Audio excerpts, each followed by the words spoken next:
কারণ যাকে সৃষ্টি না করলে আমরা এই ঘর সংসার দুনিয়াদারি কিছুই করতে পারতাম না। জানার কারণে, জানার আবির্ভাবের কারণে আমরা আজকের গাড়ি বাড়ি সংসার ধর্ম বিল্ডিং অনেক কিছু করছি।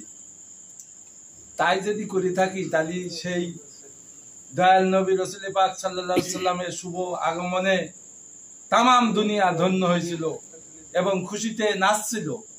সেই দিন সাথে সাথে ওই দিনই আমার কেবলাজান হুজুর আল্লাহর তরফ থেকে আমার দাদু হুজুরির মাধ্যমে এই জাকের পার্টি ঘোষণা করে গেলেন। এই দিন কিন্তু অত্যন্ত গুরুত্বপূর্ণ দিন। সাথে সাথে সাথেই সফরে হিজবুল্লাহর ইমাম জাকের পার্টি চেয়ারম্যান মহোদয় আপনাদেরকে বিভিন্ন কথা বলেছেন।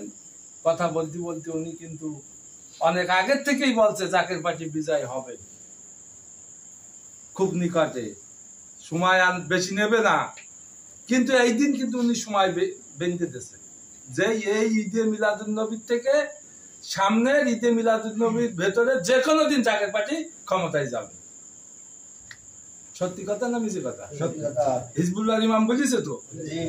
তালি যদি তাই বলি থাকে, তার আগে তো আমাদের কাজ কর্মকাণ্ড আছে। আমরা কি এই ঘরে বসে বসে কি জাকের পার্টি বিজয় স্বাদ গ্রহণ করবো?